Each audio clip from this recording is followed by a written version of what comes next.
ವರ್ಷದ ಕೊನೆಯಲ್ಲಿ ಸ್ಯಾಂಡಲ್ವುಡ್ಗೆ ಮತ್ತೊಂದು ಹಿಟ್ ಸಿಗುವ ಲಕ್ಷಣಗಳು ಕಾಣಿಸುತ್ತಿದೆ. ಕಿಚ್ಚ ಸುದೀಪ್ 2.5 ವರ್ಷಗಳ ನಂತರ ನಟಿಸಿರುವ ಮ್ಯಾಕ್ಸ್ಗೆ ಬಾಕ್ಸ್ ಆಫೀಸ್ನಲ್ಲಿ ಉತ್ತಮ ಪ್ರತಿಕ್ರಿಯೆ ವ್ಯಕ್ತವಾಗುತ್ತಿದೆ. ಕಿಚ್ಚನ ಮ್ಯಾನರಿಸಂ, ಆಕ್ಟಿಂಗ್ಗೆ ಫ್ಯಾನ್ಸ್ಗಳು ಫಿದಾಗಿದ್ದಾರೆ. ಪ್ರೇಕ್ಷಕರಿಗೆ ಇಡೀ ಸಿನಿಮಾ ಹಿಡಿಸಿಬಿಟ್ಟಿದೆ. ಹೀಗಾಗಿ ಬಾಕ್ಸ್ ಆಫೀಸ್ನಲ್ಲೂ ಕಲೆಕ್ಷನ್ ಕೂಡ ತುಂಬಾ ಜೋರಾಗಿದೆ.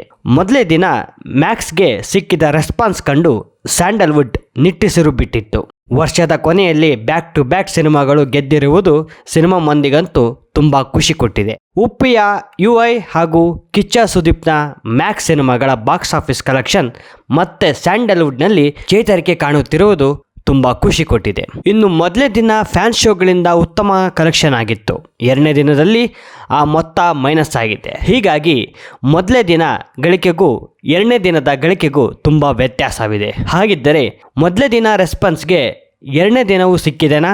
ಬಾಕ್ಸ್ ಆಫೀಸ್ನಲ್ಲಿ ಮ್ಯಾಕ್ಸ್ ಕಲೆಕ್ಷನ್ ಎಷ್ಟಿದೆ? ಕರ್ನಾಟಕದ ಡಿಸ್ಟ್ರಿಬ್ಯೂಟರ್ ಗುಂಪಿನಲ್ಲಿ ಚರ್ಚೆ ಆಗುತ್ತಿರೋದೇನು? ಸೂಪರ್ ಸ್ಟಾರ್ ಸಿನಿಮಾ ಮೊದಲೇ ದಿನ ಸಹಜವಾಗಿ ಭರ್ಜರ್ ಕಲೆಕ್ಷನ್ ಮಾಡಿತ್ತು. ಸುಮಾರು 8.5 ಕೋಟಿಯಿಂದ 9 ಕೋಟಿಯವರೆಗೂ ಕಲೆಕ್ಷನ್ ಸಹ ಮಾಡಿತ್ತು. ಇನ್ನು 2ನೇ ದಿನ ಕಿಚ್ಚ ಸುದೀಪ್ರ ಮ್ಯಾಕ್ಸ್ ಸಿನಿಮಾ 70% ಥಿಯೇಟರ್ ಅನ್ನು ಆಕ್ಯುಪೆನ್ಸಿ ಇತ್ತು. ಹೀಗಾಗಿ ಮೊದಲೇ ದಿನಕ್ಕಿಂತ ಕಲೆಕ್ಷನ್ ಇಳಿಕೆ ಕಂಡಿದೆ. ಡಿಸೆಂಬರ್ 26ರಂದು ವರ್ಕಿಂಗ್ ಡೇ ಆಗಿರೋದರಿಂದ ಕಲೆಕ್ಷನ್ ಕಮ್ಮಿ ಆಗಿರೋದು ಕೂಡ ಒಂದು ಕಾರಣ. ಕರ್ನಾಟಕದ ವಿತರಕರ ವಲಯದಲ್ಲಿ ಸಿಕ್ಕಿರುವ ಲೆಕ್ಕದ ಪ್ರಕಾರ 2ನೇ ದಿನ ಮ್ಯಾಕ್ಸ್ ಸಿನಿಮಾ 4.7 ಕೋಟಿಯಿಂದ 5 ಕೋಟಿಯವರೆಗೂ ಕಲೆಕ್ಷನ್ ಮಾಡಿದೆ. ಡಿಸೆಂಬರ್ 26 ಮ್ಯಾಕ್ಸ್ಗೆ ಮಾರ್ನಿಂಗ್ ಶೋ ಬಿಟ್ಟರೆ ಉಳಿದ 3 ಶೋಗಳಿಗೆ ಉತ್ತಮ ಪ್ರತಿಕ್ರಿಯೆ ಸಿಕ್ಕಿದೆ. ಶಿವಮೊಗ್ಗದಲ್ಲಿ 77% ಆಕ್ಯುಪೆನ್ಸಿ ಇತ್ತು. ಹಾಗೆ ತುಮಕೂರಿನಲ್ಲಿ 87%, ರಾಯಚೂರಿನಲ್ಲಿ 68%, ಕುಂದಾಪುರದಲ್ಲಿ 61%, ಮೈಸೂರಿನಲ್ಲಿ 53%, ಹಾಗೆ ಕಲಬುರಗಿಯಲ್ಲಿ 65% ಚಿತ್ರಮಂದಿರಗಳು ತುಂಬಿದ್ದವು. ಇನ್ನು ಬೆಂಗಳೂರಿನಲ್ಲಿ 47% ಚಿತ್ರಮಂದಿರಗಳು ತುಂಬಿದ್ದವು. ಇನ್ನು ಕರ್ನಾಟಕದಲ್ಲಿ ಕಲೆಕ್ಷನ್ ವಿಚಾರಕ್ಕೆ ಬರೋದಾದರೆ ಬೆಂಗಳೂರು, ಕೋಲಾರ, ತುಮಕೂರು ಸೇರಿ 2 ಕೋಟಿ ಕಲೆಕ್ಷನ್ ಆಗಿದ್ದರೆ ಮಂಡ್ಯ, ಮೈಸೂರು, ಕೂರ್ಗ್ ಮತ್ತು ಹಾಸನ ಎಲ್ಲ ಸೇರಿ 90 ಲಕ್ಷ ರೂಪಾಯಿಯನ್ನು ಕಲೆಕ್ಷನ್ ಮಾಡಿದೆ. ಚಿತ್ರದುರ್ಗ ಮತ್ತು ದಾವಣಗೆರೆಯಿಂದ 65 ಲಕ್ಷ ರೂಪಾಯಿ, ಶಿವಮೊಗ್ಗ, ದಕ್ಷಿಣ ಕನ್ನಡ ಸೇರಿ 35 ಲಕ್ಷ ರೂಪಾಯಿ ಕಲೆಕ್ಷನ್ ಮಾಡಿದೆ. ಇನ್ನು ಹುಬ್ಬಳ್ಳಿಯಲ್ಲಿ 40 ಲಕ್ಷ ರೂಪಾಯಿ, ಹೈದರಾಬಾದ್ ಕರ್ನಾಟಕದಿಂದ 30 ಲಕ್ಷ ರೂಪಾಯಿ ಹಾಗೂ ಇತರೆಯಿಂದ 10 ಲಕ್ಷ ರೂಪಾಯಿ ಕಲೆಕ್ಷನ್ ಮಾಡಿದೆ.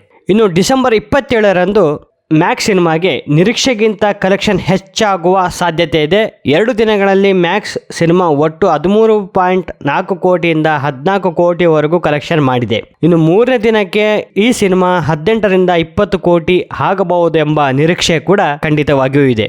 ಇನ್ನೊಂದು ವಿಶೇಷ ಏನೆಂದರೆ ಡಿಸೆಂಬರ್ 27ರಂದು ಮ್ಯಾಕ್ಸ್ ಸಿನಿಮಾಗೆ ಥಿಯೇಟರ್ಗಳ ಸಂಖ್ಯೆಯನ್ನು ಕೂಡ ಹೆಚ್ಚಿಸಲಾಗಿದೆ. ಹೀಗಾಗಿ ಮ್ಯಾಕ್ಸ್ ಸಿನಿಮಾಕ್ಕೆ ಕಲೆಕ್ಷನ್ನಲ್ಲಿ ಮತ್ತಷ್ಟು ಏರಿಕೆಯಾಗುವ ಎಲ್ಲ ಸಾಧ್ಯತೆಗಳು ಕಂಡು ಬರ್ತಾ ಇದ್ದು, ಈ ವೀಕೆಂಡ್ ಮುಗಿಯುವ ವೇಳೆಗೆ ಮ್ಯಾಕ್ಸ್ ಸಿನಿಮಾ 30ರಿಂದ 35 ಕೋಟಿಯವರೆಗೂ ಕರ್ನಾಟಕದಲ್ಲಿಯೇ ಕಲೆಕ್ಷನ್ ಮಾಡಬಹುದು. ಈ ವಿಡಿಯೋ ನಿಮಗೆ ಇಷ್ಟ ಆದಲ್ಲಿ ಲೈಕ್, ಶೇರ್ ಮತ್ತು ಸಬ್ಸ್ಕ್ರೈಬ್ ಮಾಡಿ. ಹಾಗೆ ಫೇಸ್ಬುಕ್ಕು, ಇನ್ಸ್ಟಾಗ್ರಾಮಲ್ಲಿ ಫಾಲೋ ಮಾಡಿ. ನಮಸ್ಕಾರ.